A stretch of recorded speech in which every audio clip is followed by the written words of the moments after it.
Espérate. Doctor, buenas noches. No, está su micrófono apagado. Sonia, gracias. Si no me hubiera dicho, no me hubiese dado cuenta. ¿Desde qué hora está apagado Sí, no, yo desde pensé, qué hora está apagado mi micrófono? Perdón. desde que he empezado, ¿no? Ya, súper. Mil disculpas, no me di cuenta que el micrófono estaba apagado. Entonces, repetimos otra vez. Les había comentado que en plataforma ya se encuentra sus trabajos para el siguiente domingo, las instructivas tanto del foro como de la tarea. En el foro eh, deben realizar cuál es la diferencia entre nulidad procesal y nulidad sustantiva, máximo en dos párrafos, ¿ya? Máximo en dos párrafos en el foro. ¿Cuál es la diferencia entre nulidad sustantiva y nulidad procesal? Eso es el foro. Ahora bien, en la tarea deben realizar en un esquema los diferentes tipos de citaciones. Eso ya está la tarea, ya pueden subirlo si quieren hoy, mañana, pasado, ya está habilitado en plataforma. El tiempo límite es el próximo domingo. La tarea que tenemos pendiente es la primera actividad, que es respecto a la diferencia entre proceso y procedimiento y realizar en un esquema eh, eh, las diferentes, las diferentes teorías que explican la naturaleza jurídica del proceso, como son la relación jurídica, la situación jurídica y la contractualista, lo pueden realizar hasta hoy a medianoche. Entonces, las personas que no acabaron, se les insta a que acabando la clase puedan terminar este deber. Eso es lo que les había comunicado. Bueno, van a disculpar, no me di cuenta del audio, pensé que estaba todo normal. Eso es lo que les quería comunicar previamente. Ahora bien, como acostumbramos ya en nuestras clases, lo que vamos a hacer ahora es hacer un pequeño repaso de lo que hemos analizado para incorporarnos y acabar con el tema que estamos desarrollando ahora, eh, que es las excepciones, ¿no? Dentro del desarrollo del proceso. Recuerden, tuvimos la oportunidad de ver los tipos de citaciones, la comunicación, em,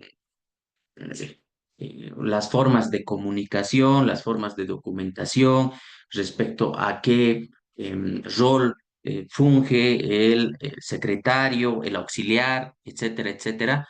Entonces, dentro de ello vimos la nulidad procesal y la nulidad sustantiva que ahora tenemos como actividad para desarrollar en el foro. ¿Ya?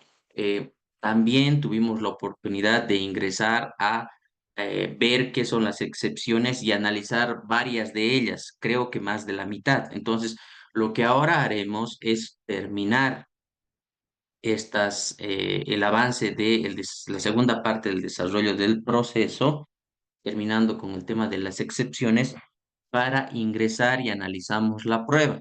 Esperemos que el tiempo nos dé para terminar la prueba, ¿ya? Los principios de valoración de la prueba, los modos, métodos de prueba. Vamos a ver cómo teóricamente son denominados, la clasificación. Entonces, esa es la línea que el día de hoy y los temas que el día de hoy analizaremos. Bueno, ahora, respecto a la nulidad procesal, les estaba comentando sin audio que la nulidad procesal se refiere a la invalidez de ciertos actos dentro del procedimiento judicial debido a la falta de requisitos esenciales dentro del proceso. ¿Cuáles son las características principales de la nulidad procesal? Primero, se genera cuando hay violación de normas procesales esenciales. Nulidad procesal, normas procesales esenciales, normas procesales. Recuerden, otra característica es su finalidad es proteger los derechos de las partes y asegurar un juicio justo. ¿Cómo se aseguraría un juicio? Comillas, abrimos justo, justo y justicia debemos tratar con detalle, ¿no? En el cumplimiento de las normas procesales, ¿para qué? Para que se cumpla el principio de seguridad jurídica. Otra de las características principales de la nulidad procesal es que puede ser declarada de oficio por el juez, por este poder de ver que tiene el juez, o a solicitud de una de las partes, ¿no? ¿Quiénes son las partes? El actor o demandante y el demandado. Por ejemplo, si una situación a un determinado proceso no se realiza de forma adecuada, el acto procesal podría ser declarado nulo, ¿ya? Entonces estamos ante la nulidad procesal por el incumplimiento de una norma procesal esencial. Ahora, esa es la nulidad procesal. ¿Qué es la nulidad sustantiva? Cuando hablamos de nulidad sustantiva, ya no tiene que ver meramente con las normas procesales, sino tiene que ver con el fondo del asunto. Y si estamos hablando del fondo del asunto, estamos hablando de la validez de los actos jurídicos en sí mismos. Se aplica cuando un acto o contrato carece de requisitos esenciales establecidos en el derecho sustantivo, lo que hace, lo que hace este acto inválido desde su origen, ¿ya? Hablamos del derecho sustantivo y hablamos del derecho adjetivo, entonces, para entender lo que es la nulidad procesal y lo que es la nulidad sustantiva. Cuando hablamos de derecho sustantivo, estamos hablando en nuestro caso del Código Civil, en la materia que estamos analizando en este módulo. Cuando hablamos de la norma adjetiva, estamos hablando del Código Procesal Civil, ¿ya? Código Procesal Civil, norma adjetiva. Norma sustantiva, Código Civil. ¿Qué nos está señalando? Que el incumplimiento de fondo, cuando hay incumplimiento de fondo del asunto y esto evidentemente tiene efectos en la validez del acto, estamos ante una nulidad sustantiva, ¿ya? Porque se carece de estos requisitos esenciales establecidos donde en el derecho sustantivo. Por lo tanto, la invalidez del acto es desde su origen, porque la invalidez es desde el fondo del asunto dentro del derecho sustantivo, nulidad sustantiva, ¿ya?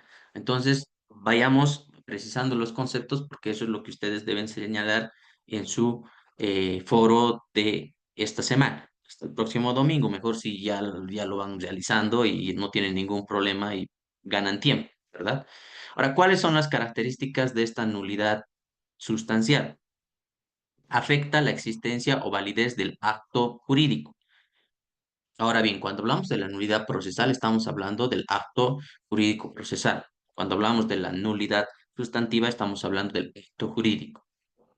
La nulidad sustantiva puede ser absoluta o puede ser relativa, dependiendo de la gravedad de la falta, evidentemente.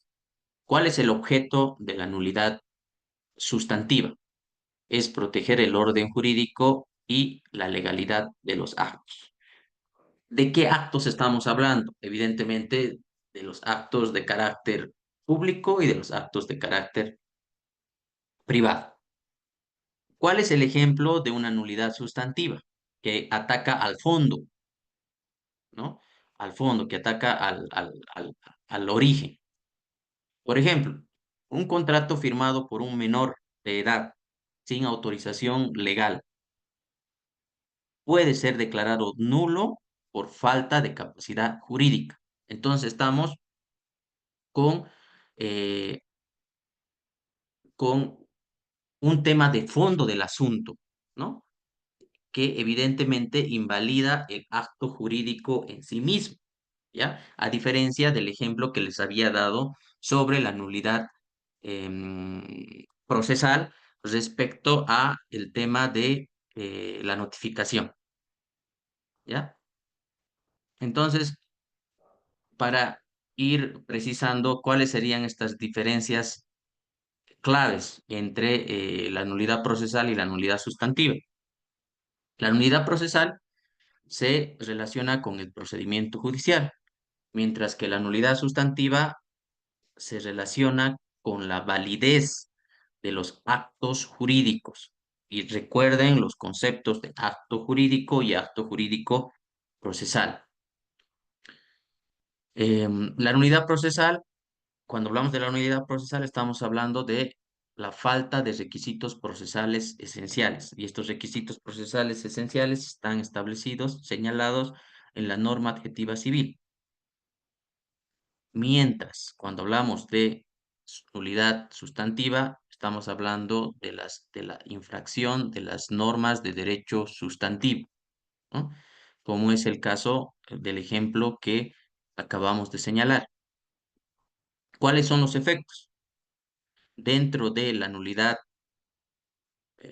adjetiva, eh, la anulación se produce ¿de qué? De estos actos procesales dentro del proceso. Se anulan estos actos procesales dentro del proceso. Esos son los efectos. Mientras que en la nulidad sustantiva, los efectos es la invalidez del acto jurídico en sí. ¿Ya? La invalidez del acto jurídico en sí.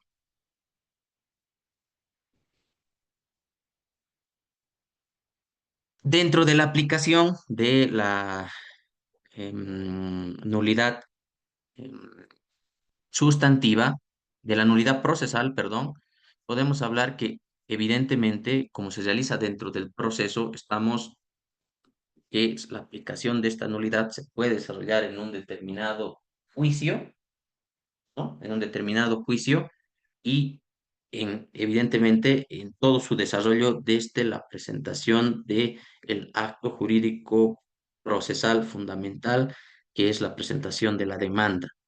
Entonces, la aplicación se realiza en el juicio y esto significa en el desarrollo del mismo desde la presentación del acto procesal fundamental, fundacional.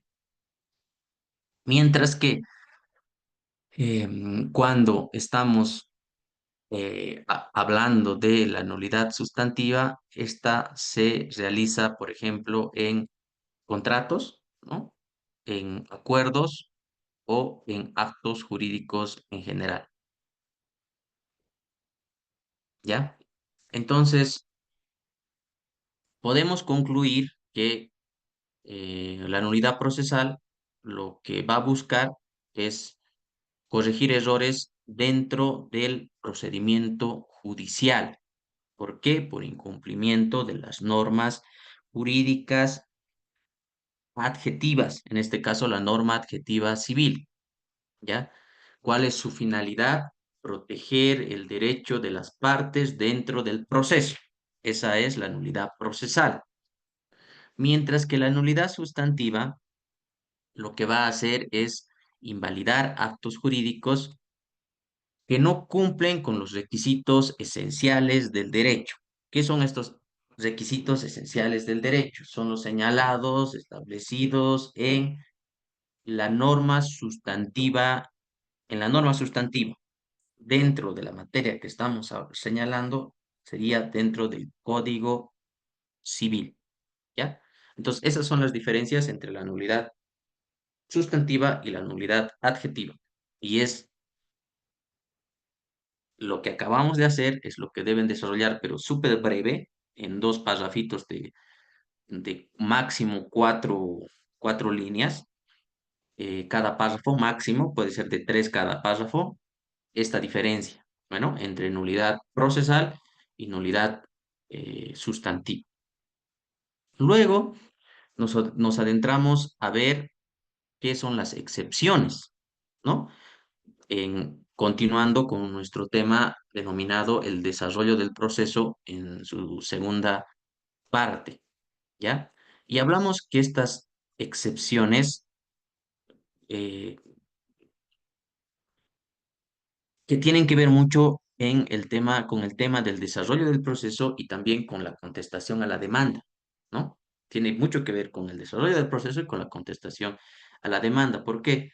Porque permite a el demandado oponer determinadas razones por las cuales éste considera que el proceso debe modificarse, ¿ya? Puede ser que el demandado eh, considera que el proceso puede modificarse, que puede suspenderse o que incluso puede ser improcedente, ¿ya? Entonces, dentro de los efectos de las excepciones, también podríamos recordar el tema de los autos, ¿no? El auto definitivo y el auto interlocutor. Pero eso ya lo vamos a conectar, solo lo dejamos como idea. Ahora, estas excepciones, en general, habíamos señalado que se dividen en excepciones previas y excepciones perentorias, ¿no? ¿Cuáles son las características de las excepciones? Primero, ya hemos identificado que es un derecho que tiene quién, el demandado, para impugnar el proceso.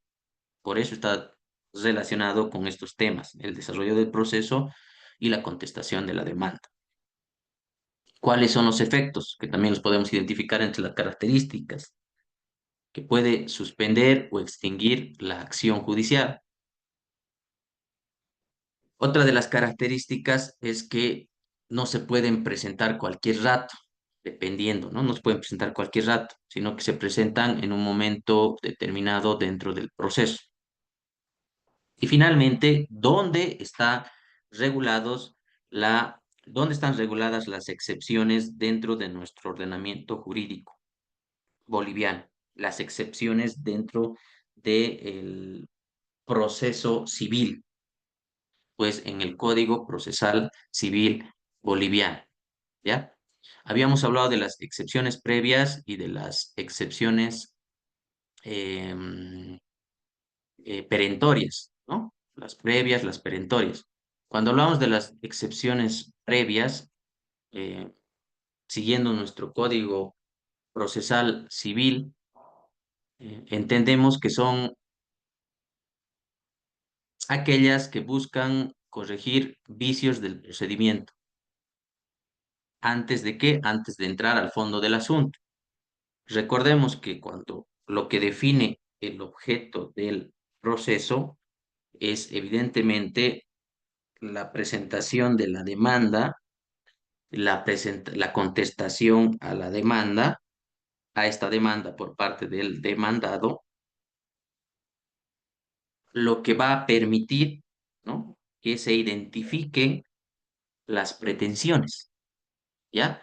Entonces, estas excepciones que van a estar incorporadas en la contestación de la demanda, lo que van a buscar es corregir los vicios del procedimiento antes de entrar al fondo del asunto, lo, lo que por ende nos permite identificar el objeto del proceso. Estas excepciones previas se presentan al inicio del juicio y pueden suspender temporalmente el mismo, entre los cuales tenemos incompetencia. ¿Qué habíamos dicho que es la excepción de incompetencia? Cuando se argumenta que el juez em, no es no es el adecuado para conocer un caso determinado. Esa es la excepción de incompetencia. Luego vimos también la excepción de falta de personería. ¿Qué es la falta de personería?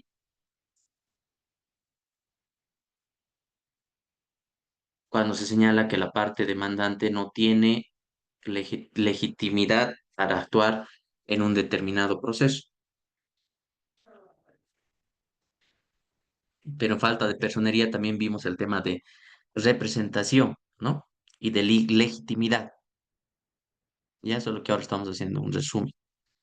Luego vimos litispendencia, ¿no? En el caso de que se alegue que un mismo asunto ya está siendo tratado por otro tribunal. En ese caso, eh, se puede presentar esta excepción, pero cumpliendo los requisitos, ¿no? Luego tenemos demanda defectuosa o imprecisa. Eso ya es cuando cuestiona la forma de presentación de la demanda en caso de que no se hayan cumplido los requisitos mínimos señalados en la normativa adjetiva civil. Ahí estamos con las excepciones previas, ¿ya? Y luego tenemos las excepciones perentorias, que son aquellas que buscan extinguir la acción judicial por razones de fondo, entre las cuales tenemos, por ejemplo, la prescripción, el pago, la transacción y la cosa juzgada. En el caso de la prescripción, ¿qué es lo que alega el demandado?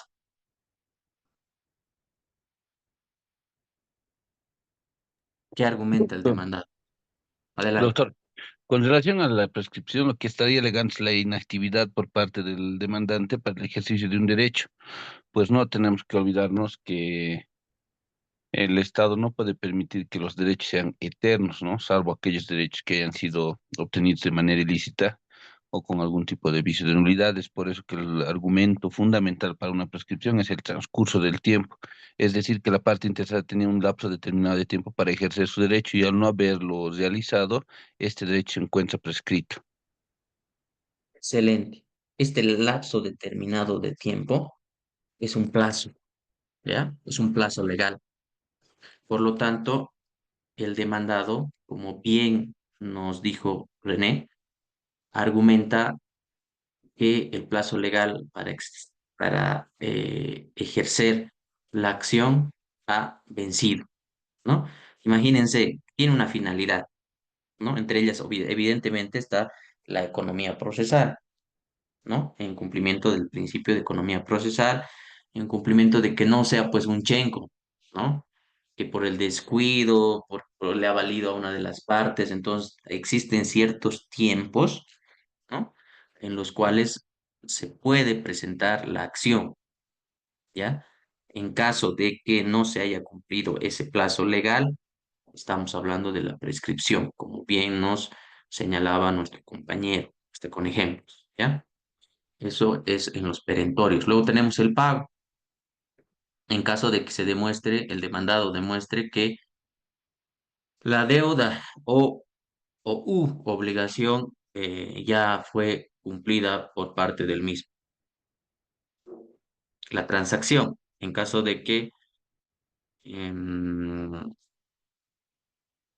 se demuestre que ambas partes ya llegaron a un acuerdo, ¿no? Fuera del juicio.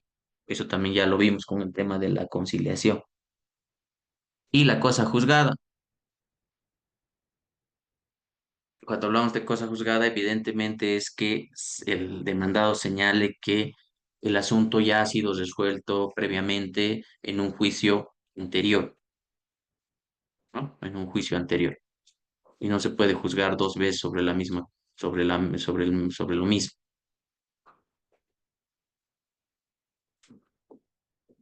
Concluyendo, ¿cuáles son estos efectos en el proceso? En las excepciones previas, suspenden temporalmente el juicio hasta que se resuelva la impugnación. Suspenden temporalmente el juicio, estamos ante interlocutorio o auto definitivo. ¿O qué cosa? O sacan una sentencia cuando se, mm, se, eh, se acepta una excepción.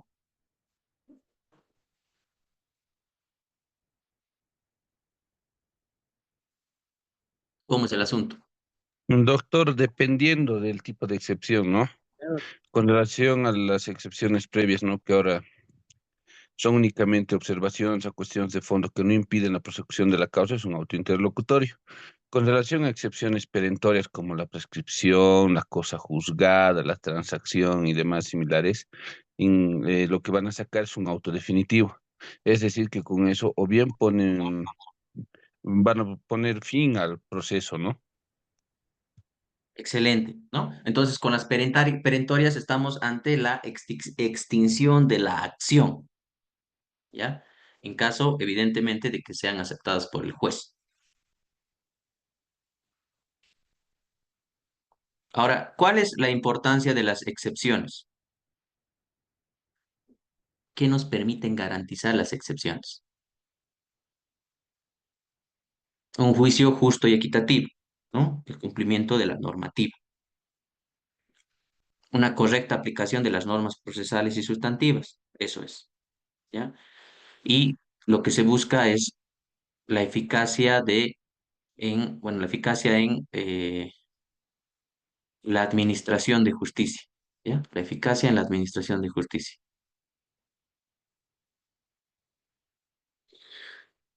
Concluimos entonces que las excepciones son instrumentos, son herramientas esenciales dentro del derecho adjetivo civil boliviano que son utilizadas para impugnar el procedimiento o el fondo del litigio, ¿ya? Esa es la importancia de estos instrumentos, ¿no? Que nos ayudan a entender el, eh, el objeto, la construcción del objeto del proceso, ¿ya?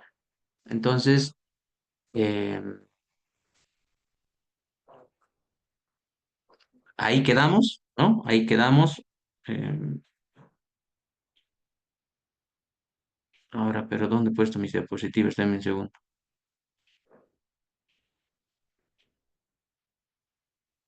Teniendo esos datos conceptuales, ahora vamos a especificar lo que señala nuestra norma adjetiva civil en concreto, ¿ya? Porque en general, conceptualmente, ya lo hemos plasmado, pero ahora identificamos dentro de nuestra normativa, por ejemplo, eh, excepciones específicas como el emplazamiento de terceros en los casos que corresponda, demanda interpuesta antes de ocurrido el vencimiento del término o el cumplimiento de la condición, demanda defectuosamente propuesta, trámite inadecuadamente dado por la autoridad, indebida acumulación de las pretensiones, que es lo que estábamos viendo de forma detallada, analizando nuestro Código Procesal Civil. Si no estoy mal, quedamos en emplazamiento de terceros en los casos que correspondan. Así es que por favor les pido que me avisen cuando se pueda compartir la pantalla.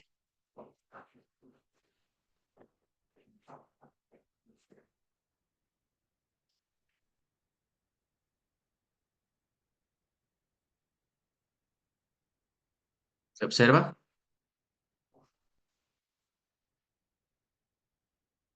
Sí, doctor. Gracias. Emplazamiento de terceros en los casos que correspondan. Señalado en el artículo 121, 1 al 8 del Código Procesal Civil. La intervención de terceros en el proceso tiene lugar en forma voluntaria o necesaria, forzosa, ¿no? Esto ya lo vimos en cuando analizamos eh, las partes del proceso, ¿no? Y el juez, ese se llamaba el tema que lo vimos, creo, en dos clases. Las intervenciones forzosas o no voluntarias tienen como fundamento, en gran medida, razones de economía procesal, la necesidad de que no se produzcan sentencias contradictorias o disímiles, la integridad del orden jurídico. Como una hipótesis de intervención forzosa, el artículo 58 del Código Procesal Civil, por ejemplo, convoca a la citación de evicción. ¿Ya? Es una intervención de terceros forzosa en la citación de evicción. Otro tipo de intervención forzosa es el previsto en el artículo 60 del Código Procesal Civil. ¿Qué señala el artículo 60 del Código Procesal Civil?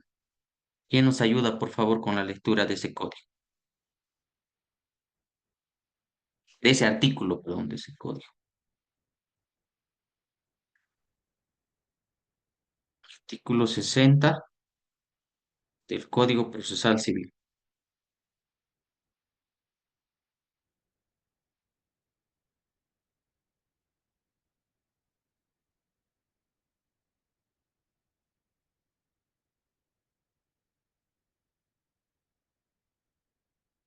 ¿Quién nos ayuda? ¿Quién lo tiene a la mano?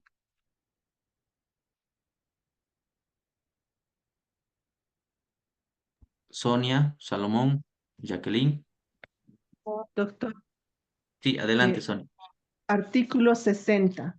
Llamamiento en causa de un tercero. La parte demandada en el plazo previsto para la contestación podrá solicitar la citación de un tercero a quien se considere que la controversia le es común o a quien la sentencia pudiere afectar. El citado no podrá objetar la citación y comparecerá con los mismos derechos y deberes de la parte. Eso es. Muchísimas gracias, Sonia. Muchas gracias. Entonces ahí estamos, un emplazamiento de un tercero, ¿ya? Señalado en el artículo 60 del Código Procesal Civil. La parte demandada puede solicitar el llamamiento de terceros cuando lo considere necesario. Esta podría considerarse una excepción dilatoria, ¿no? Porque nosotros ya entendemos qué es una excepción, cuál es su finalidad. Prescripción o caducidad. Regulado en el artículo 128, 1 al 9 del Código Procesal Civil. Mediante esta excepción, el demandado afirma que el derecho el demandante, afirma que el derecho del demandado, el demandado afirma que el derecho del demandante, perdón, pues aquí está mal redactado, se ha extinguido por el transcurso del tiempo, prescripción, lo que también su compañero René nos ilustraba, ¿no? La caducidad implica el tiempo de duración que tiene un derecho específico, mientras que la prescripción implica la pérdida del derecho de acción por inactividad del derecho a reclamar durante el tiempo señalado por ley. En este caso, por ejemplo, tenemos la prescripción de las obligaciones y la prescripción de la acción de anulabilidad. Ambos institutos, tanto la caducidad como la prescripción, generan la extinción de derechos subjetivos y relaciones jurídicas, ¿no? Acá tenemos un cuadrito que nos señala estas diferencias entre la prescripción y la caducidad. La prescripción usualmente establece tiempos más amplios, a diferencia de la caducidad. La prescripción extingue las acciones. Extingue las acciones. Por lo tanto, estamos ante una excepción perentoria. El plazo puede ser interrumpido.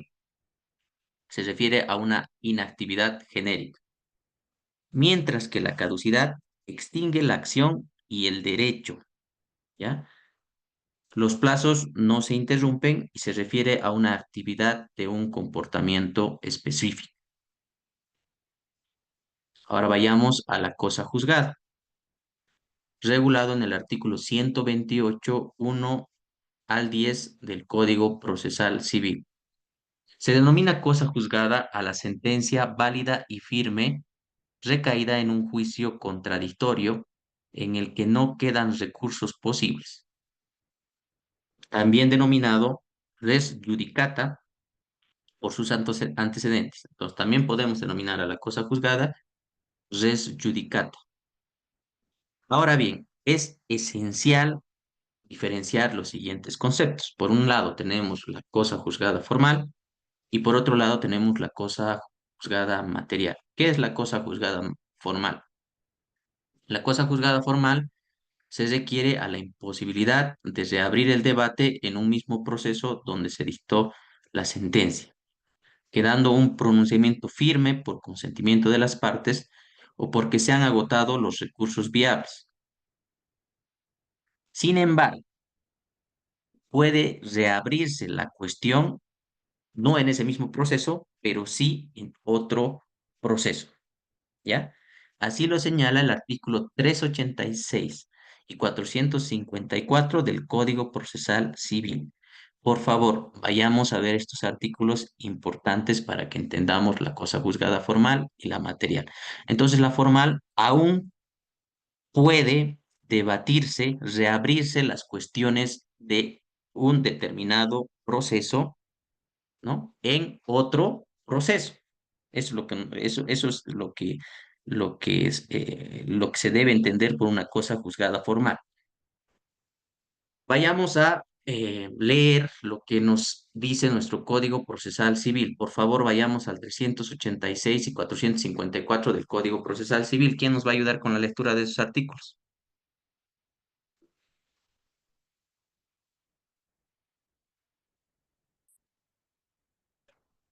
Sonia nos ayudó hace rato, ¿verdad? ¿Quién nos falta? Jacqueline. Vamos a ver qué falta. O adelante, Karen, si está a la mano con el artículo, por favor. Doctor, Adelante. ya. 386. Proceso ordinario posterior. Parágrafo 1. Lo resuelto en el proceso ejecutivo podrá ser modificado en proceso ordinario posterior, siempre que la acción tenga por objeto el derecho material y de ninguna manera el procedimiento del proceso ejecutivo. Parágrafo 2. Este proceso podrá promoverse por cualquiera de las partes una vez ejecutoriada la sentencia, en el plazo de 6 meses. Vencido este plazo, caducará el derecho a demandar la revisión del fallo dictado en el proceso ejecutivo. Parágrafo 3. El proceso ordinario promovido se tramitará por separado y no podrá paralizar la ejecución de la sentencia dictada en este último.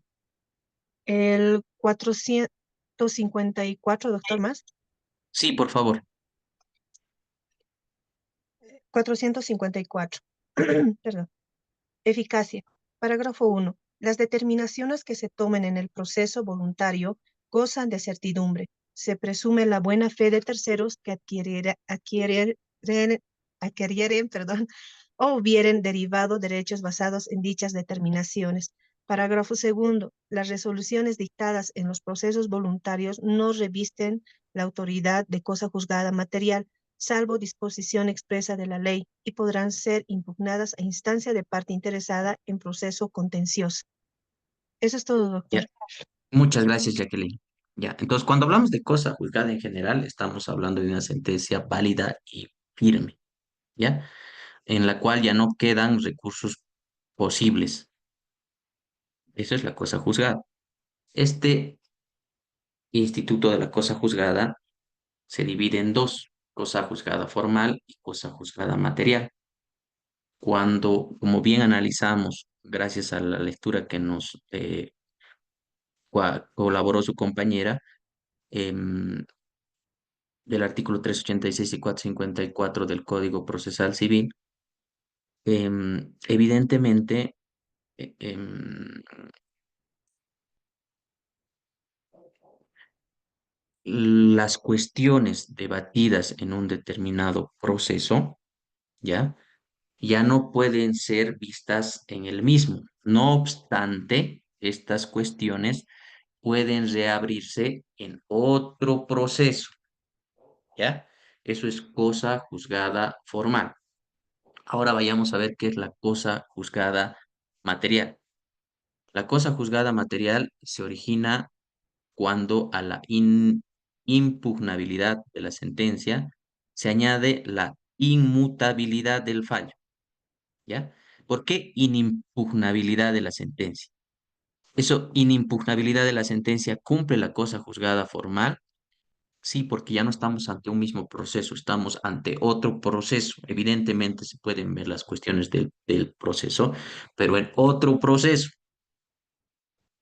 Al margen de identificar esta característica, se suma una característica más para entender qué es la cosa juzgada material, que es la inmutabilidad del fallo. O sea, que no puede cambiar lo, lo que se ha decidido. ¿Qué es entonces? La revisión es casi absoluta y solo en el en el excepcionalísimo caso de la revisión extraordinaria de sentencia, ¿no? La revisión extraordinaria de sentencia que ya veremos, cuyos presupuestos y exigencias son muy difíciles de llenar, podría revertirse la cosa juzgada material, ¿no? Revisión extraordinaria de sentencia, que es una figura excepcional, ¿ya? Entonces, concluimos, estamos ante la cosa juzgada formal, que tiene una característica esencial, que es la inimpugnabilidad. No obstante a ello, las cuestiones desarrolladas en este proceso pueden reabrirse en otro proceso. proceso. Si ese es el caso, estamos ante la cosa juzgada formal. Cuando estamos ante la cosa juzgada material, no solamente estamos hablando de la inimpugnabilidad, sino también de la inmutabilidad del fallo, ¿ya? Podríamos decir que no existe revisión alguna sobre la cosa juzgada material, pero en nuestro caso tenemos una figura dentro de nuestra normativa, que es la revisión extraordinaria de sentencia, ¿ya? Entonces, conceptualmente es debatible, ¿no? Porque podríamos hablar que no existe una cosa juzgada material hasta si, eh, si no se han agotado, o sea, si ya no existe recurso posterior de impugnación. O sea, en caso de que la revisión extraordinaria de la sentencia, imagínense, no cumpla los requisitos de la revisión extraordinaria de sentencia, por lo tanto estamos ante la cosa juzgada material, ¿verdad? Ahora bien, si existe la posibilidad de la cosa juzgada material, ¿por qué tendríamos que hablar de una cosa juzgada material hasta que no sea revisada por la revisión extraordinaria de sentencia? Cuando la revisión extraordinaria de sentencia sea aplicada, pues recién podríamos definir si estamos ante una cosa juzgada material, ¿no? Entonces ahí conceptualmente vemos una posibilidad. Esta excepción es procedente cuando una nueva demanda intenta obtener un nuevo pronunciamiento sobre un litigio que ya había sido decidido anteriormente. Esa es la excepción de cosa juzgada. Requiere la concurrencia de tres identidades: persona, causa y objeto. Persona, causa y objeto. ¿Ya? ¿Qué excepción más tenía que cumplir estas tres identidades? ¿Recuerda? Persona, causa y objeto.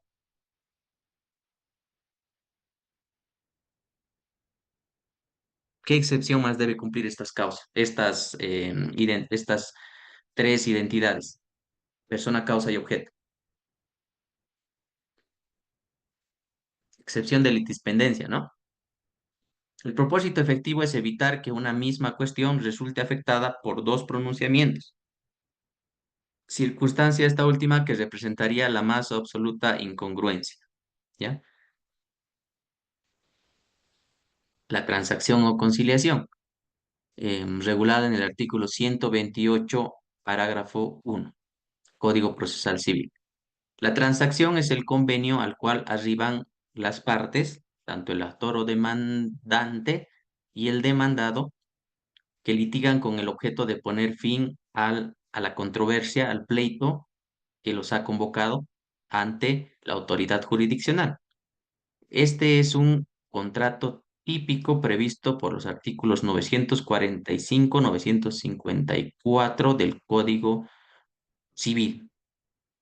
¿Ya? Que los ha convocado ¿a qué? Porque hay un conflicto entre ellos, ¿no? No necesariamente el tribunal, porque vamos a ver que previamente se puede realizar. Así es que veamos qué nos dice el artículo 945 y 954 del Código Civil. ¿Qué nos ayuda? 945 y 954. Código Civil, norma sustantiva.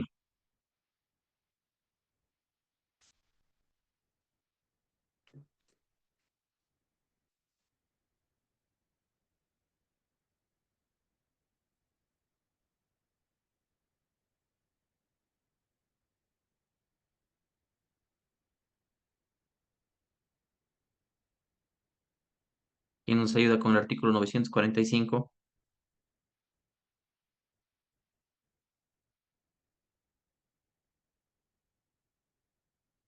y 954? Bueno, continuamos. La conciliación, que es lo que estamos viendo, el tema de la transacción entre las partes, es el acuerdo de dos o más personas en litigio, ¿ya? Mediante el cual ponen fin al juicio que los enfrenta. O sea, este conflicto de intereses que existe entre las partes. Pone fin, ¿por qué? Porque llegan a un acuerdo entre ambas partes. Al igual que la transacción, importa un medio de fulminar la continuidad de un pleito, tornando al acto definitivo y con efecto de cosa juzgada, ¿ya? En este interviene un tercero neutral denominado conciliador. Recuerden los modos de resolución de controversias. Cuando hablamos de modos de resolución de controversias, hablamos de los medios de resoluciones de controversias voluntarios o no jurisdiccionales, cuasi jurisdiccionales, si hablamos de la conciliación, y los jurisdiccionales que se dividen en jurisdiccionales propiamente dichos y arbitraje, jurisdiccional y arbitraje, ¿no? Dentro de el modo de resolución de carácter no jurisdiccional, tenemos varios dentro de las teorías de la resolución de controversias, ¿verdad? Tenemos buenos oficios, mediación, conciliación, ¿ya? Entre los más relevantes, existen más, y el cuasi jurisdiccional es la conciliación, ¿no? Desde el punto de vista teórico, porque tiene características del jurisdiccional, pero también del no jurisdiccional, por eso es cuasi jurisdiccional. Dentro del jurisdiccional tenemos al jurisdiccional propiamente dicho y al arbitraje. En este caso estamos ante un tercero neutral. Cuando estamos hablando de la conciliación, estamos hablando de un tercero. Cuando hablamos de la mediación dentro de la teoría de la resolución de controversias, estamos hablando de un tercero. Cuando hablamos de los buenos oficios, estamos hablando de un tercero. Cuando hablamos de los buenos oficios, recordarán que es una persona, un tercero, el que acerca a las partes para que se puedan juntar, ¿no? Porque por el problema que ha existido, ambas partes no se quieren ver. Entonces, este tercero pone sus buenos oficios para acercar a ambas partes. Los otros no se quieren ni ver, pero por X o Z razón, esta persona que es el tercero, que será, no sé, una persona buena, que puede acercar a las partes, interpone sus buenos oficios para que estas partes hablen, se junten y puedan resolver el conflicto. No incide en la decisión para nada, ni siquiera da su punto de vista, solo los acerca. Buenos oficios. Mediación, ¿no? En la mediación lo que hace es no solamente llamarles, ¿no? Sino interceder en la conversación que van a tener ambos, ¿ya? Para que puedan llegar a buen puerto. No solamente los llama o los cita a un lugar, sino que también interviene para que uno no tome o no hable mucho tiempo, pueda solucionar las cuestiones que tienen ambos. Mientras que cuando hablamos de la conciliación, este tercero, que es el conciliador, puede em, proponer una solución al conflicto. Evidentemente, quien acepta o no acepta esta propuesta son las partes, ¿ya? A diferencia de las anteriores, dentro de la conciliación, realizada la conciliación, como bien dice, como bien ya analizamos, esta puede, eh, bueno, los efectos es que se pueda tornar como un acto definitivo y por lo tanto va a tener los efectos de cosa juzgada. He ahí la característica cuasi jurisdiccional de la conciliación, ya dentro de la teoría, evidentemente. Es necesario acompañar los documentos que acrediten estos extremos. Ay, ¿qué pasó con esto? Desistimiento del derecho, regulado en el artículo 128 del Código Procesal Civil. El desistimiento del derecho es el abandono de la acción, el abandono de la demanda, el abandono del derecho o el abandono del negocio jurídico. Ese es el desistimiento. Esto sucede cuando se ha entablado un proceso y el demandante desiste la continuación del mismo. No debe confundirse con el retiro de la demanda. ¿Por qué? Porque como bien habíamos señalado, ¿no? Con el retiro de la demanda tenemos otros efectos, ¿no?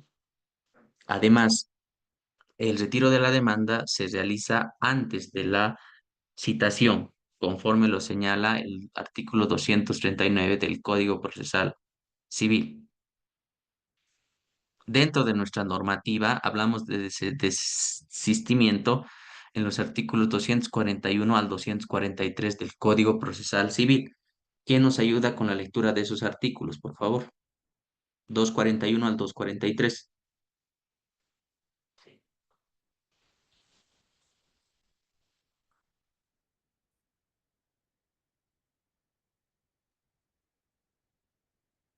Salomón, Irineo, Helen,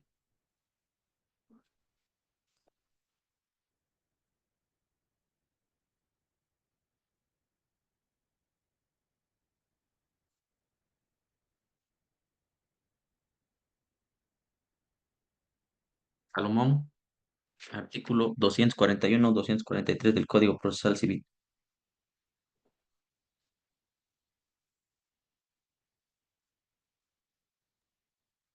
Doctor, Adelante, por favor.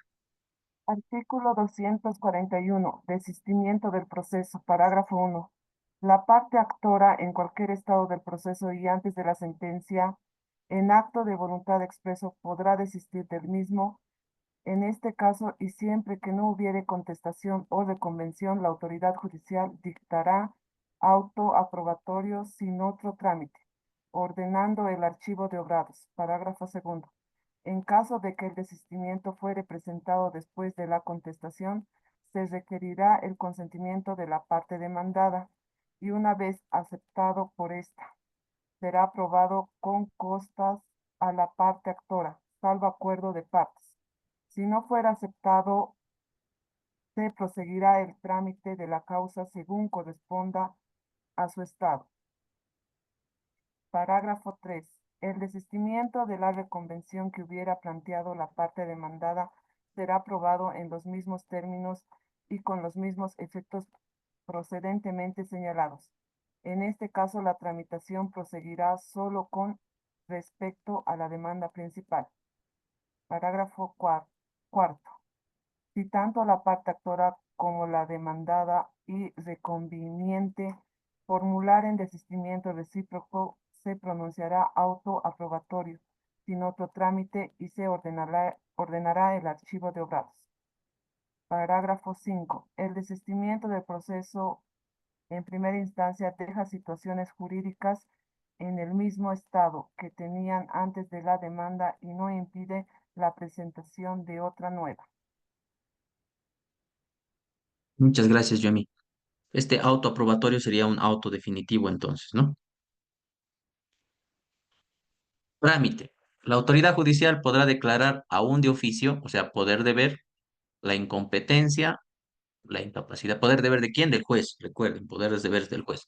La incompetencia, la incapacidad del actor o de su representante, la cosa juzgada y la transacción. Puede ser declarada de oficio. La prescripción y la caducidad solo podrán declararse a instancia de parte, excepción de la prescripción y la caducidad. Las defensas sobrevinientes fundadas en hechos nuevos y dirigidas al fondo o mérito de la causa deberán justificarse con prueba preconstituida y podrán oponerse en cualquier estado de la causa, aún en ejecución de la sentencia, cuando estamos ante los hechos nuevos que sean dirigidos al fondo de la causa. Planteadas las excepciones previas, serán corridas en traslado al demandante, ¿no? ¿Mediante qué? Mediante un acto de comunicación para que sean contestadas en 15 días, salvo que mediare reconvención, en cuyo caso el plazo será el previsto para la contestación a la reconvención. Las excepciones previas son resueltas en audiencia preliminar al momento de sanearse el proceso, ¿no? Resueltas las excepciones previas, lo que se hace es en esta audiencia, en la audiencia preliminar, cuyo efecto es la delimitación del objeto del proceso, Presentada la demanda, la contestación de la demanda, resueltas las excepciones, tenemos la delimitación del objeto del proceso. Con eso terminamos nuestro tema de excepciones. Ahora sí vayámonos a ver la prueba. Espérenme un segundito. Para que ingresemos a ver la prueba, nos damos un minutito para llenar nuestros termitos o nuestro cafecito, bueno. Nos vemos en un minutito, voy a cargar mi agüita.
Continuamos. Bueno, vamos a ingresar ahora al avance de un nuevo tema que nos va a tomar esta y la siguiente clase, que es la prueba, ¿ya?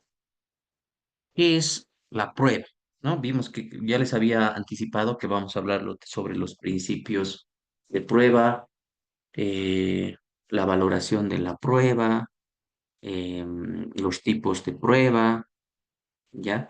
Esto lo vamos a plasmar de forma práctica respecto a la valoración de la prueba y aplicación de los principios de valoración de la prueba en nuestro trabajo final, ¿ya? Ya les pasaré las instructivas a su debido tiempo, pero ese es el trabajo final, realizar una sentencia valorando la prueba. Yo les daré las instructivas respectivas, las pruebas presentadas, y ustedes dirán, aplicando los principios de valoración de la prueba, eh, y los presupuestos, evidentemente,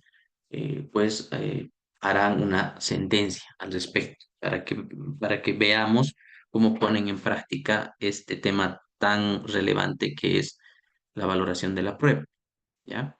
Cuando hablamos de prueba, ¿a qué nos referimos? ¿Qué es la prueba?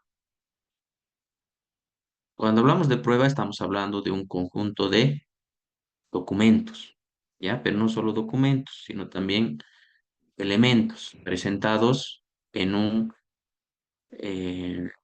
juicio. ¿Y cuál es la finalidad de presentar este conjunto de documentos o elementos o elementos? Pues la finalidad es acreditar hechos, ¿ya? La finalidad es acreditar hechos. ¿Acreditar hechos para qué?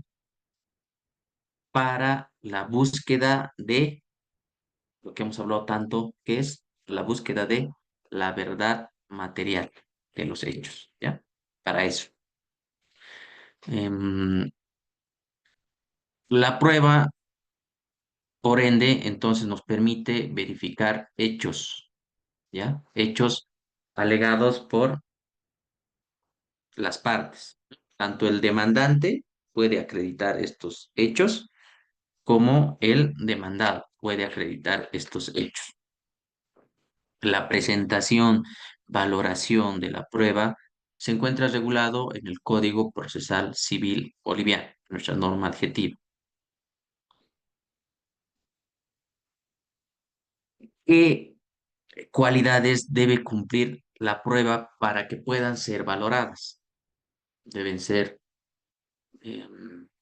suficientes, lícitas, pertinentes, suficientes y lícitas, ¿ya? Se debe cumplir estos presupuestos para que la prueba pueda ser valorada. ¿Cuáles son los tipos de prueba que se señalan en nuestro Código Procesal Civil Boliviano? Tenemos de forma principal, evidentemente, la prueba documental, ¿no? Luego tenemos la prueba testifical, cuando se acredita mediante declaración de testigos que han presenciado determinados hechos relacionados con el conflicto que se encuentra o relacionados con el litigio, ¿ya? Tenemos también la prueba confesional, la prueba pericial y la inspección judicial. ¿Qué es lo relevante que también vamos a observar en este tema? Que es el tema de la valoración de la prueba como tal, ¿no? ¿Qué sistemas existen para la valoración de la prueba? Vamos a identificar el sistema de libre convicción, el sistema de prueba tasada y el sistema de sana crítica. Y vamos a identificar nosotros, dentro de nuestro ordenamiento jurídico en boliviano, específicamente en la materia que estamos analizando, que es la normativa, ya en el ordenamiento jurídico boliviano, ¿a qué sistema pertenecemos? ¿A la prueba tasada, a la sana crítica, a la libre convicción? Y qué es lo que señala el Código Procesal Civil al respecto? Eso vamos a identificar y precisar. a qué sistema pertenecemos. Vamos a identificar también los principios de valoración de la prueba, entre los cuales, por ejemplo, tenemos el esencial, diría yo, que es el principio de verdad material, ¿no? El principio de verdad material. ¿Por qué? Que se busca con la prueba. Se busca obtener la realidad de cómo han ocurrido los hechos al margen de las formalidades. Por eso no solamente hablamos de prueba documental, ¿ya? Entonces, el principio de verdad material, pero no solamente vamos a ver el principio de verdad material, sino también el principio de publicidad, el principio de contradicción, de inmediación, principios que ya vimos en nuestro tema específico que fue los principios del derecho procesal, ¿no? Em, Eso es lo que vamos a ver en este tema, ¿ya? Que nos va a llevar, yo creo que por lo menos unas 2 clases, porque tenemos que ver los principios de la valoración de la prueba, los sistemas de valoración de la prueba, los tipos de prueba dentro del proceso civil boliviano, cuáles son las características de la prueba, ¿ya? Y la teoría que nos dice respecto a la prueba. Así es que con esa introducción ingresamos al análisis de el tema de la prueba, ¿ya? Me dicen cuando se pueda compartir la pantalla.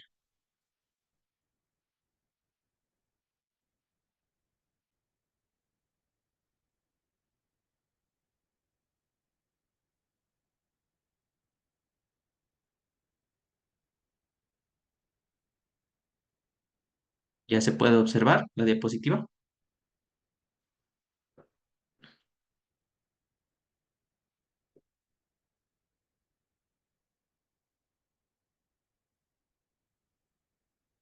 ¿Se observa? Sí, doctor, se ve. Gracias. Entonces, empezamos con nuestro tema de la prueba. Es evidente que para poder llegar a la decisión, ¿no? Dentro de una controversia, debemos conocer lo que realmente ocurrió, ¿ya? Por eso hablamos de la verdad de los hechos,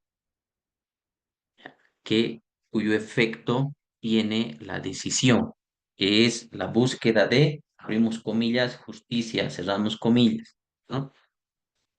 Existen perspectivas que consideran al proceso principalmente como un mecanismo de resolución de conflictos, dejando en segundo plano el problema de la verdad. En esta apreciación encontramos las dos teorías principales de la naturaleza jurídica del proceso, situación jurídica y relación jurídica, ¿no? Una que tiene la finalidad de resolver un conflicto como tal, no importa el tema moral, ético, ni mucho menos dentro del proceso, y solamente llegar a una solución. Y por otro lado, tenemos que se debe llegar a la verdad material de los hechos, ¿no? Al margen de, o sea, no solamente estamos ante la valoración de prueba documental, sino vamos mucho más allá. Las normas jurídicas acerca del uso de los medios de prueba y de la búsqueda de la verdad en el proceso judicial establecen diversos límites en relación con el tiempo, los medios y los procedimientos que se pueden usar en la búsqueda de la verdad. Sin embargo, el artículo 180 de la Constitución Política del Estado y el 134 del Código Procesal Civil exige una verdad material. No estamos ante una verdad sustancial, ¿no? Sino ante una verdad material y no así una verdad meramente procesal, verdad procesal, perdón. Esta es una contraposición entre verdad procesal y verdad material, que para algunos es insostenible incluso desde la perspectiva lógica, o sea que son incompatibles entender desde muchos puntos de vista entre la verdad material y la verdad procesal, ¿no? Señalan que no son compatibles. ¿Ustedes qué creen? ¿Son compatibles o no son compatibles la verdad material y la verdad procesal? Pero antes de que vayamos a escuchar sus apreciaciones y vayamos construyendo vamos a dar lectura a lo que nos señalan estos artículos. Primero, vayamos al 180 de la Constitución Política del Estado.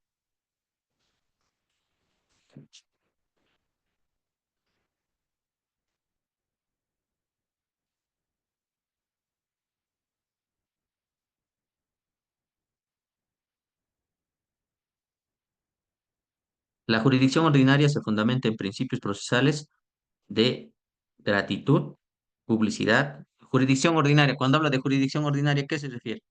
¿Qué es jurisdicción ordinaria? El Tribunal Supremo de Justicia es DOC.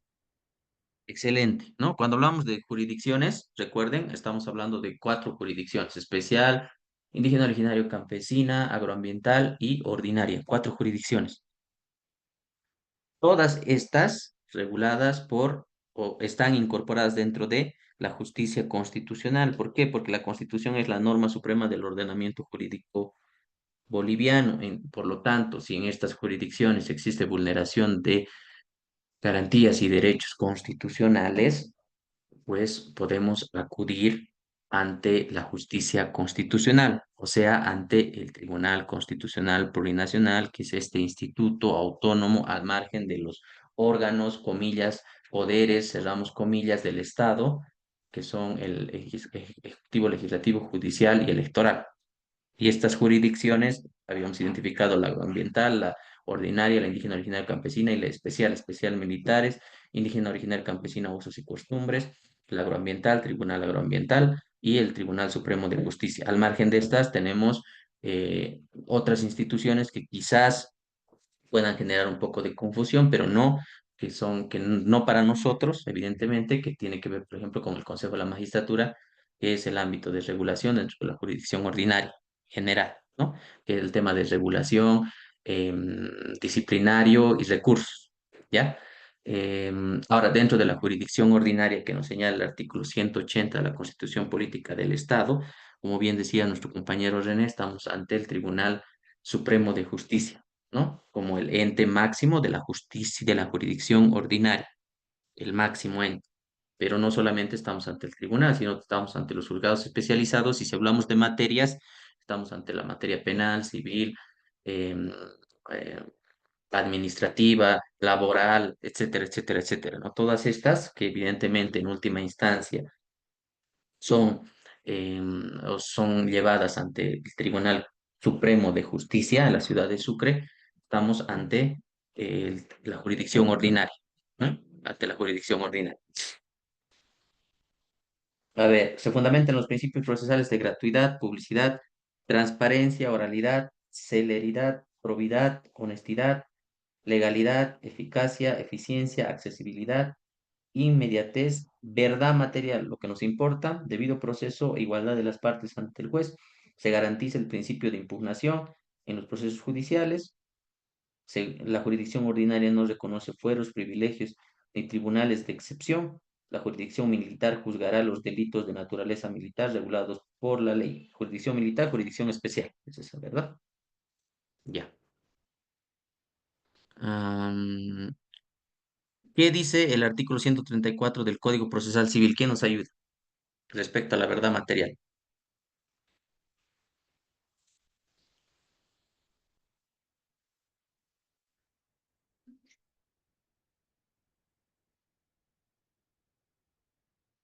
134 del Código Procesal Civil. ¿Quién no participó el día de hoy?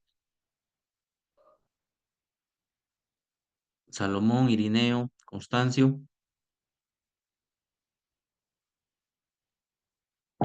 Doctor, ¿puedo leer? Claro, por favor, Sonia, le agradezco.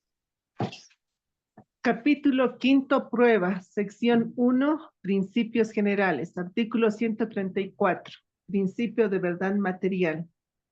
La autoridad judicial en relación a los hechos alegados por las partes, permítame bajar.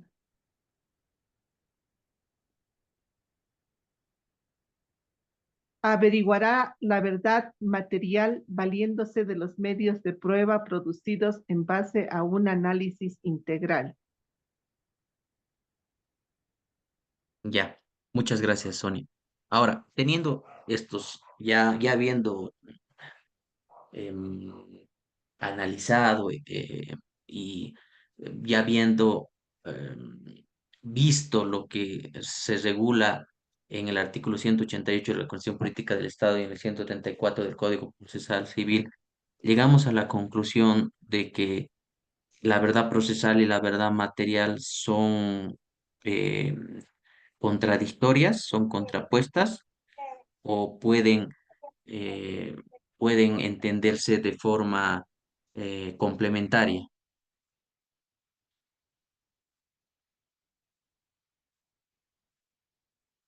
¿Qué cree? Básicamente, doctor, tendrían que complementarse, no son contradictorias, porque a partir de la ley 439, inclusive, bajo el principio de verdad material, se le da cierta responsabilidad probatoria al juez de la causa. Porque si mal no recuerdo, está en el artículo 136 o 35, parágrafo tercero, de que la carga de la prueba no exime al juez de generar aquella prueba que le permita tener elementos de convicción y establecer la verdad de los hechos. Es por eso que creo yo que estos se complementan, ¿no? Sí, yo igual estoy de acuerdo, René, y como bien recordarán, cuando vimos los poderes deberes del juez, ya vimos este debate nosotros, ¿no? Y llegamos a esta conclusión. ¿Alguien opina de forma diferente? ¿Creen que existe contradicción? ¿O todos estamos de acuerdo con que no es así, con que van de la mano la verdad procesal y la verdad material?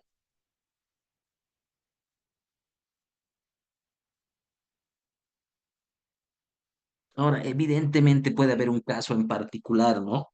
Entonces, específico, en el cual tengamos que ver, evidentemente, o sea, haya una contradicción entre la verdad procesal y la material, y tengamos que hacer una valoración al respecto. Ya, se entiende. Pero entender como contradicción, no. ¿Ya? Vayamos a ver nuestro cuadrito. La clasificación de la prueba. Según su poder convictivo, según el objeto, hecho y el sujeto, juez, y según el momento de su creación. Según su poder convictivo, tenemos prueba plena y prueba semiplena, su poder convictivo, ¿ya? O sea, su poder de convencer, su poder de certeza. Cuando hablamos de prueba plena, estamos hablando de que produce total certeza, ¿ya? Produce total certeza, eso es prueba plena. Semiplena es cuando la prueba no convence plenamente, o sea, no estamos ante una total certeza, ¿ya?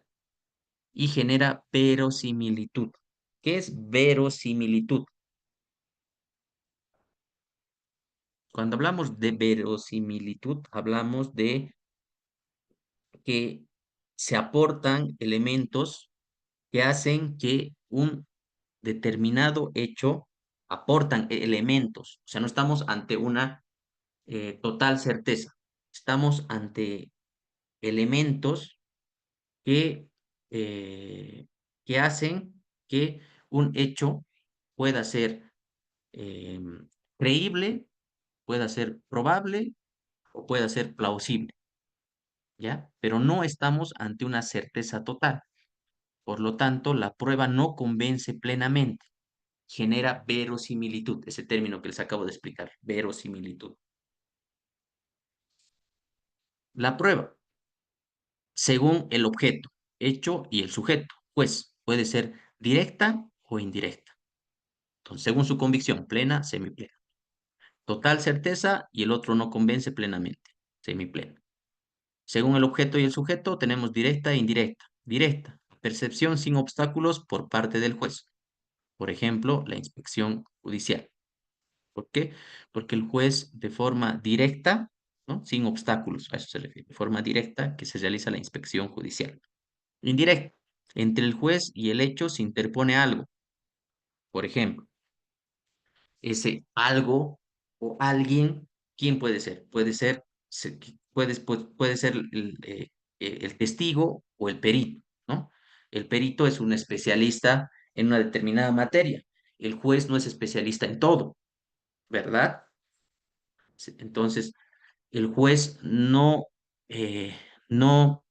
tiene una percepción directa de la situación, sino de forma indirecta, ¿ya? Puede ser a través del perito o puede ser a través de los testigos, ¿ya? Peritos y testigos. Y por lógica, cuando hablamos de peritos y testigos, ¿estaremos ante prueba plena o estaremos ante prueba semiplena, viendo la anterior clasificación? ¿Qué opinan ustedes?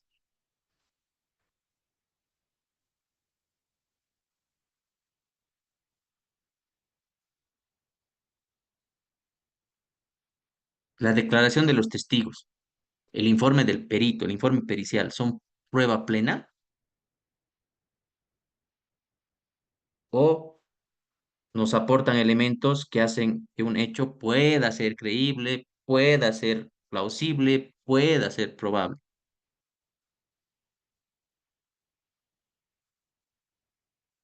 ¿Qué opinan?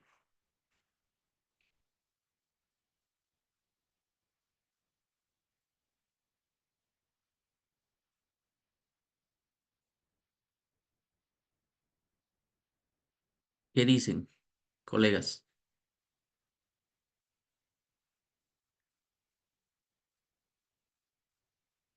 Se interpone algo, digamos, dicho, ¿no? Los testigos y los peritos, entre las cuales también tenemos una división entre histórica y crítica. Histórica a través de una representación en el relato o informe. Crítica, un razonamiento lógico relacionando hechos y la representación con el hecho, ¿no? Histórica a través de una representación en el relato o informe, a través de una representación en el relato o informe, que puede realizarse evidentemente a través de los testigos, que pueden decir, yo salí de mi casa a tal hora, o esto ha pasado, o esto ha sucedido. Crítica, razonamiento lógico, relacionamiento de hechos y la representación con el hecho, según el objeto y el sujeto. Ahora vayamos a la última clasificación, según el momento de su creación. Tenemos prueba preconstituida y prueba circunstancial. La prueba preconstituida son creadas por las partes para demostrar lo que se quiere probar. ¿Qué se quieren probar? Los hechos referidos. Circunstancial. Surgen con posterioridad al acto a probar. Entonces, la prueba en la clasificación tenemos según su poder convictivo, según el objeto, hecho y el sujeto, y según el momento de su creación. Denme un segundito.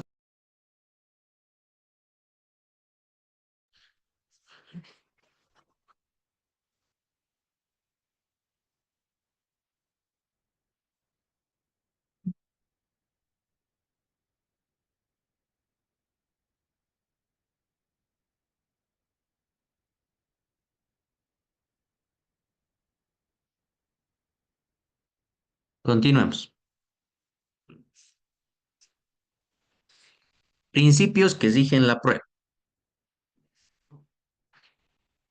Son aquellos compartidos con otros actos procesales, o sea, los principios que ya vimos en general, ¿no? Entre estos encontramos el principio de lealtad, probidad, veracidad, principio de contradicción, ya que esto forma parte de un debido proceso, principio de inmediación, principio de inmediación y dirección del juez, ya que el juez es el que dirige y asume la prueba, y el principio de publicidad y principio de concentración.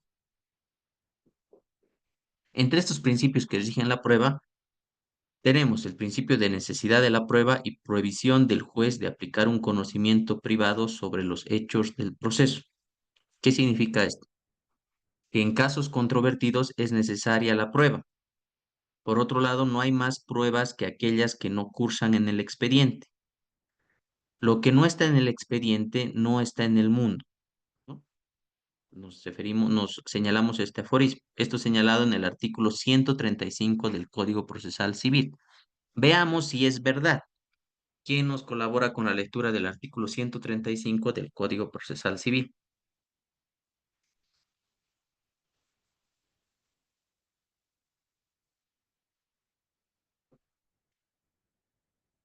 Victoria, Irineo,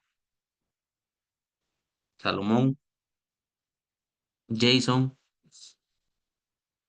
135 del Código Procesal Civil. Doctor, Adelante, por favor. artículo 135, necesidad de la prueba. Parágrafo 1. Las afirmaciones de hecho efectuadas por una parte que fueren relevantes o controvertidas deben ser probadas. Artículo 2. También requieren prueba los hechos expresa o tácitamente admitidos, si así lo dispone la ley. Eso es todo, doctor. Muchas gracias. Entonces, debe sí o sí constar, ¿ya? Principio de unidad. Pese a estar compuesto por varias piezas, ahora ya vamos a ver posteriormente cómo diferenciamos los hechos, ¿ya? Hay hechos que no necesitan ser probados, pero eso lo vamos a ver después, con calma. Principio de unidad. Pese a estar compuesto por varias piezas, la prueba es una sola y debe ser apreciada en su conjunto. Así se facilita la premisa menor del silogismo jurídico, principio de unidad. Por más de que existan varias pruebas, todas estas deben ser valoradas respetando el principio de unidad. Principio de adquisición procesal o de la comunidad, también llamado de comunidad de la prueba. Implica que la misma, una vez incorporada, pertenece al proceso. Y es la misma, la prueba, ¿ya? Una vez incorporada, pertenece al proceso, no a la parte ni al juez. Por eso vimos en temas anteriores que el hecho de que una de las partes haya presentado una prueba no significa que esa prueba solo sea valorada a efectos de, em, a efectos de favorecer a la parte que ha presentado la prueba, ¿verdad? ¿Recuerdan? Sino que esta prueba presentada por una de las partes se hace una valoración íntegra, por más que perjudique a la persona que ha presentado la prueba. Principio de adquisición procesal o de la comunidad. Ese ya lo vimos, perdón. Principio de naturalidad, espontaneidad y licitud de la prueba y respeto a la persona humana, evitando violar el debido proceso. O sea, prueba lícita, en resumen. Principio de evaluación o aplicación conforme a las reglas de la sana crítica. Aquí ya entramos a uno de los sistemas. Opuesto a sistemas de libre convicción, que es otro sistema de valoración de la prueba, o prueba tasada, que es otro sistema de valoración de la prueba. Tenemos tres sistemas de valoración de la prueba. Recuerden, sana crítica, libre convicción y prueba tasada. Se encuentra asumida en el artículo 145 del Código Procesal Civil e implica un razonamiento lógico que además comprenda máximas de experiencia. Esto para poder entender el sistema de la sana crítica.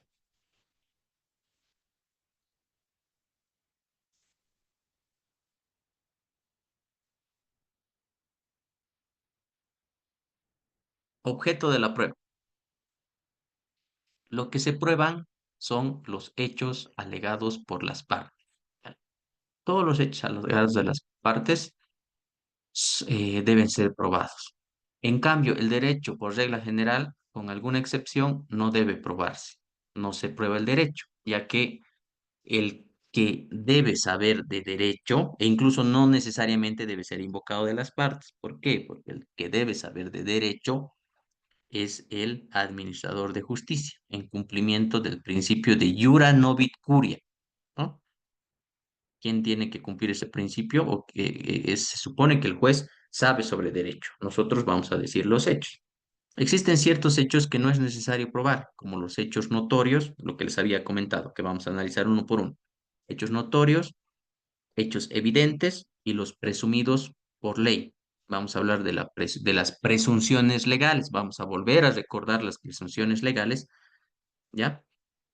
Por otro lado, la finalidad de la prueba, según nos manifiesta, es ¿cuál es la finalidad de la prueba? Uno, acreditar los hechos afirmados por las partes. Dos, producir certeza en el juez sobre los puntos controvertidos y motivar la decisión judicial. Esas son las tres finalidades de la prueba. ¿Cuáles son los hechos no susceptibles de prueba? Los que identificamos, los evidentes, notorios y las presunciones. Los notorios, regulados en el artículo 137 del Código Procesal Civil. En sentido jurídico, han sido definidos como estos hechos como aquellos que entra naturalmente en el conocimiento, en la cultura o en la información normal de los individuos, con relación a un lugar o a un círculo social y a un momento determinado en el momento en el que ocurre la decisión. ¿Ya? Eso es un hecho notorio. Hecho notorio, no dice acto notorio, ¿verdad? Hecho notorio. Nosotros sabemos cuál es la diferencia entre hecho y acto. Existen tesis que consideran que debe existir generalidades en los integrantes de un círculo social. Además, debe existir generalidad relativa pudiendo ser conocida durante el proceso. En consecuencia, puede concluirse que se alcanza con el conocimiento de la mayoría de las personas de cultura corriente entre comillas, ¿no? ¿Qué es cultura corriente? Cobrando especial relevancia, a ver, en vez de cultura corriente, ¿qué podemos poner? Sentido común, ya, cobrando especial relevancia para su interpretación. El principio de razonabilidad. Si el hecho notorio constituye fundamento de la pretensión o no es admitido por las partes, será tema de prueba, ¿ya? Solo en el caso de que constituya fundamento de la pretensión o no es admitido por las partes. Ahora, ¿cuál sería un hecho notorio? Ejemplos. ¿Qué es un hecho notorio? ¿El COVID será un hecho notorio?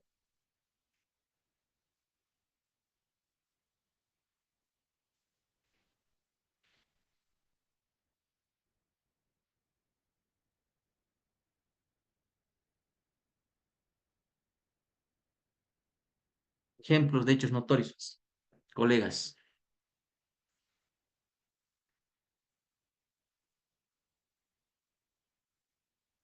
¿qué se les Tal vez, ocurre? doctor, las inundaciones que han ocurrido, ¿no? Hasta el mes pasado. Excelente. Esos son hechos notorios, ¿ya? Las inundaciones. ¿Qué más podemos señalar? Pero estas inundaciones en los lugares donde ha ocurrido inundaciones, ¿verdad, René? Imagínate un lugar seco. Correcto. Entonces ahí vemos que tienen que cumplir estos requisitos.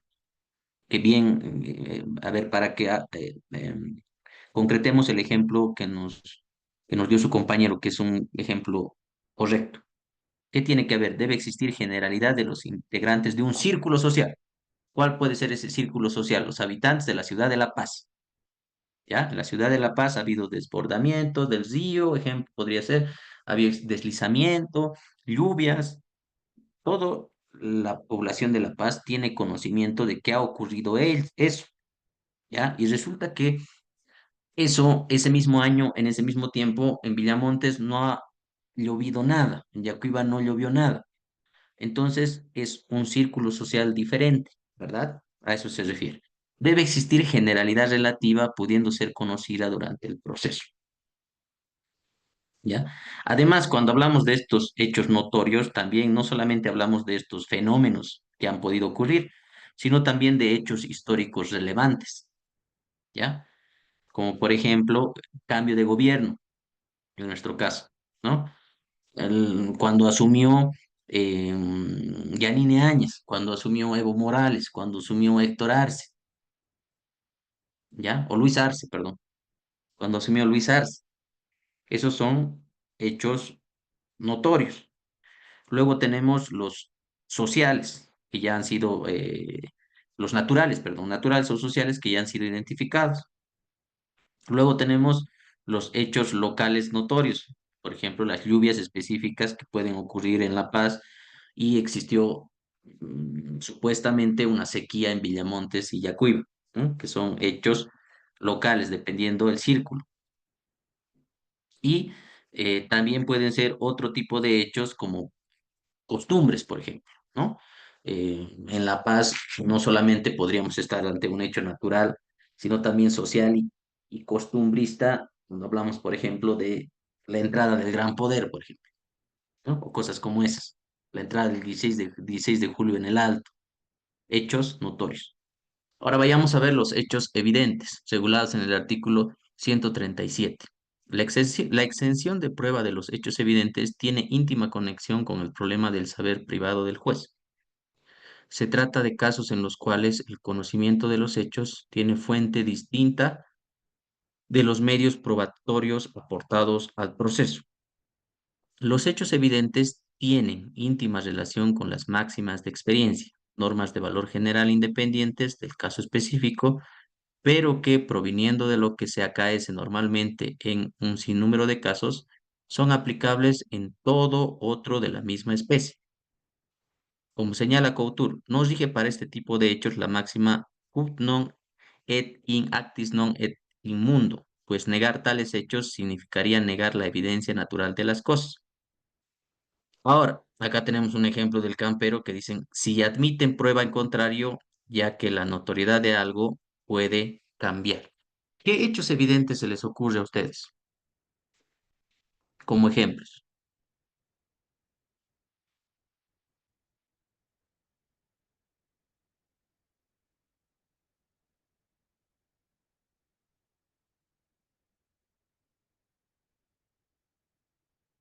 ¿Cuáles son hechos evidentes?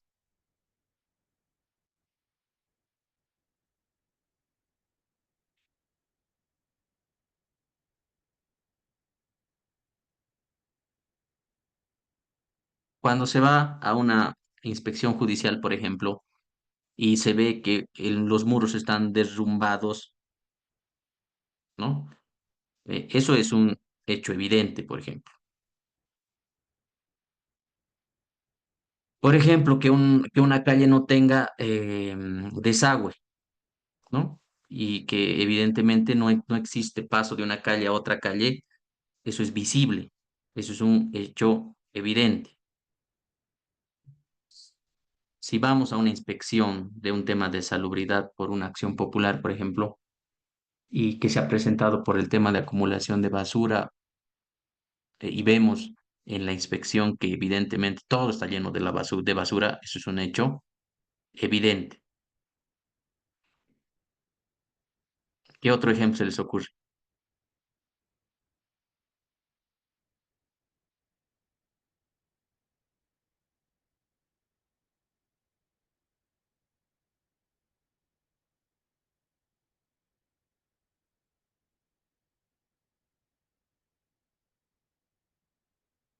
¿Qué más se les ocurre?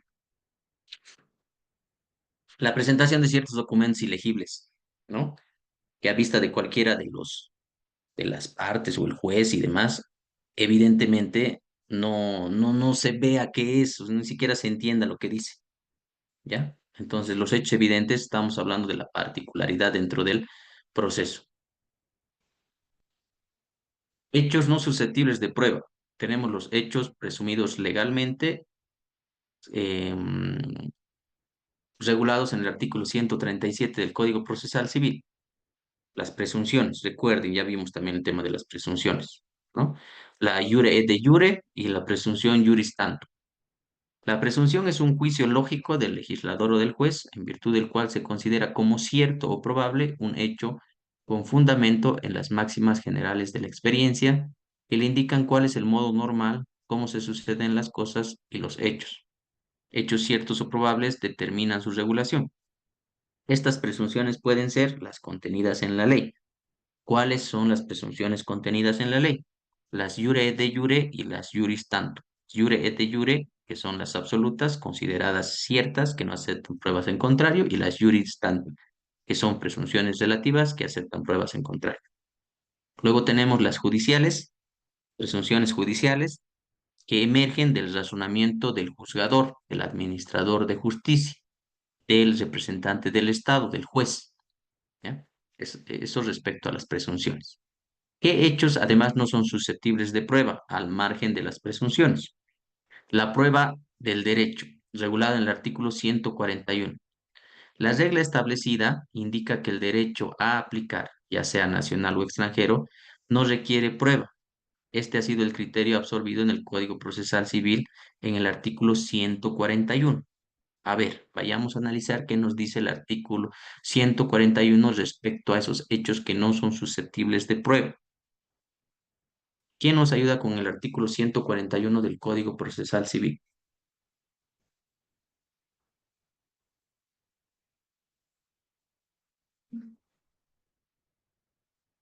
¿Quién no participó en la clase de hoy?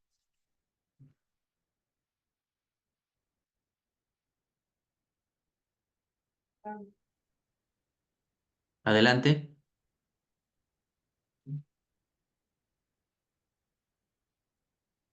Artículo 141. Prueba del derecho.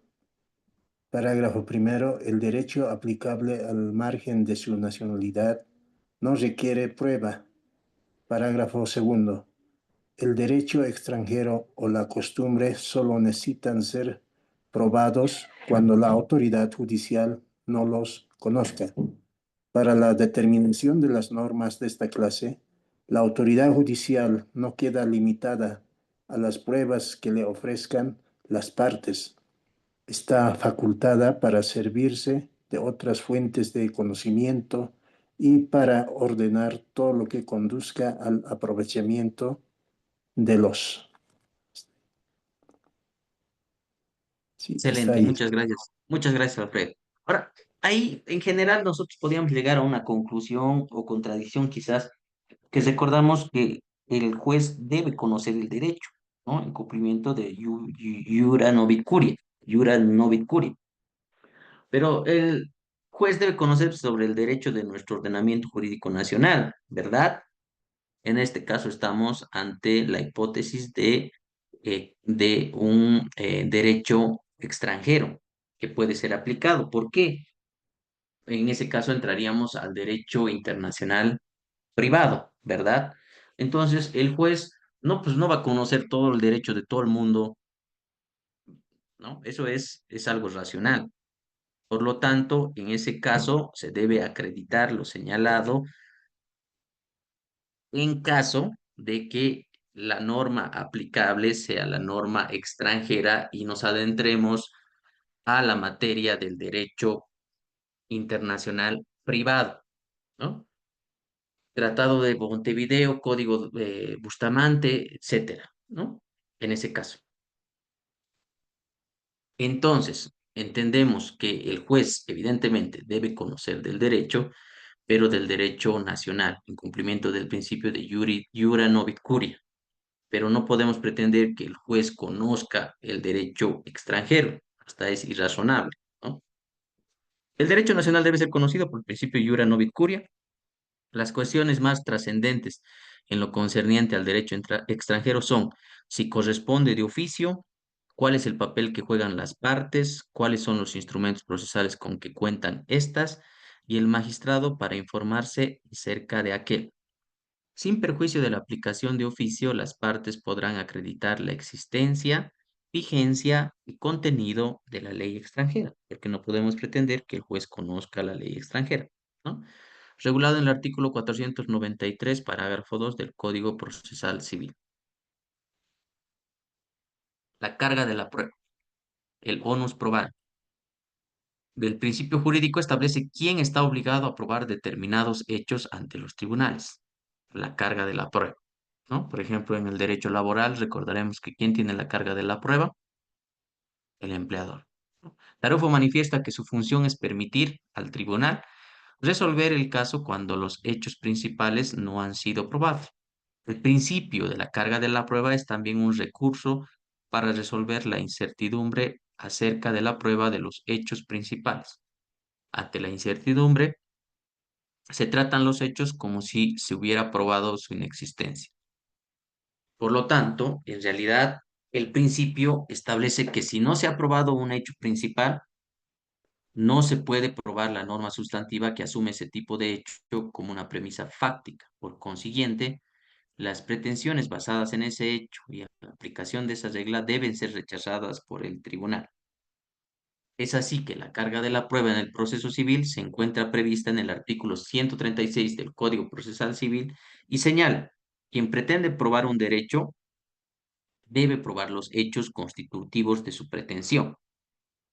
Quien contradiga la pretensión, en caso, por ejemplo, de la contestación a la demanda, debe probar hechos impeditivos, modificatorios o extintivos del derecho de la parte actora. Entonces, ¿quién es? El demandado. Producción de la prueba. Conforme a las reglas de la adquisición probatoria, en determinado momento el medio de prueba se adquiere para el proceso, por lo cual no puede ser desistido unilateralmente por su proponente, de acuerdo a las reglas de la comunidad de la prueba. ¿Por qué? ¿Por qué entendemos este principio de la comunidad de la prueba? Entendiendo que el hecho de que una de las partes haya presentado una prueba no significa que la prueba tenga la finalidad de favorecer a esa parte, sino que la prueba ya es parte del proceso. Así se entiende la regla de la comunidad de la prueba. Una vez que la misma es válidamente incorporada, cumple sus funciones en el proceso con independencia de quién la aportó. Unidad de la prueba, integridad del proceso, unidad del proceso. En el caso de la prueba, en el caso de prueba, que la prueba se encuentre fuera de la sede judicial, la autoridad puede constituirse al lugar o comisionar a la autoridad judicial o administrativa de la localidad según el caso. También puede comisionarse, o sea, se puede comisionar en caso de que la prueba se encuentre fuera de la sede judicial. ¿A quién se puede comisionar? A otra autoridad judicial o a una autoridad administrativa, a una autoridad administrativa. También puede comisionarse a autoridades extranjeras si el hecho ocurrió en el extranjero. Los archivos o la persona que debe declarar se encuentren en el extranjero, ¿no?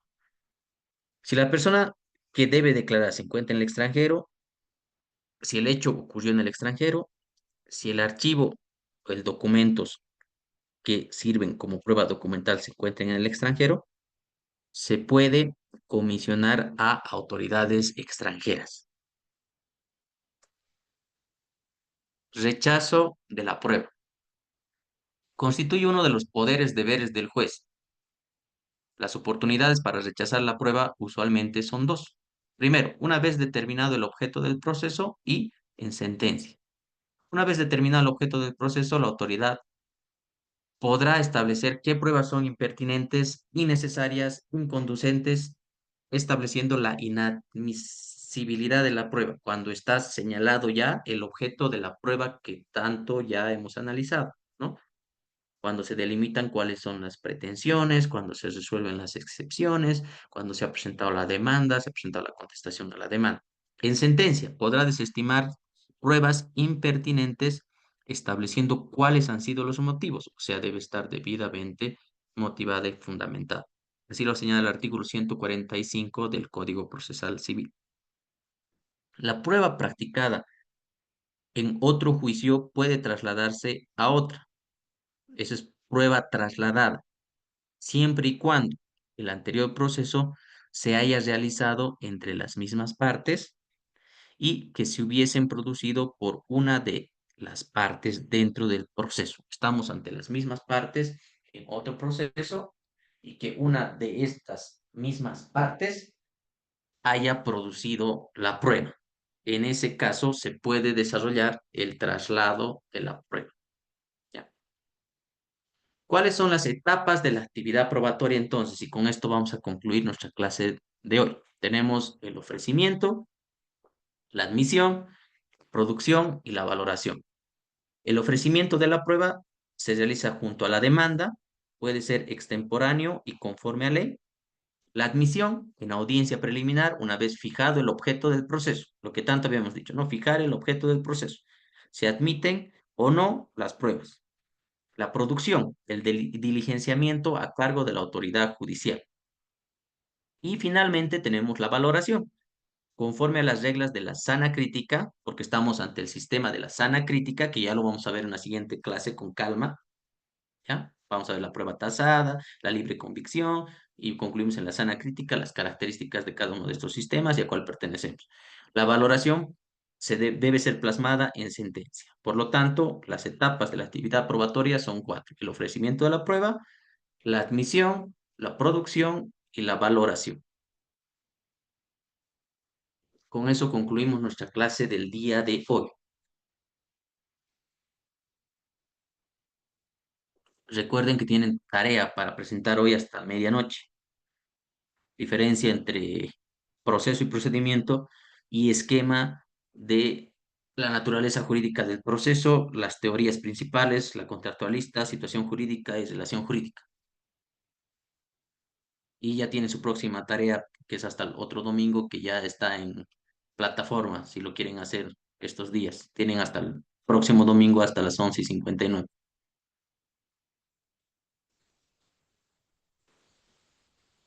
Bueno, si no hay alguna contribución más, les agradezco por su tiempo. Nos vemos el día miércoles, continuando con el avance de este tema que nos va a tomar un poquito más de tiempo, que es la prueba. ¿Ya? Luego vamos a entrar a los recursos. Gracias, doctor. Hasta la semana siguiente. Nos vemos hasta el miércoles, René. Buenas noches, doctor. Buenas noches, Jacqueline. Buenas noches, doctor. Buenas noches, Irineo.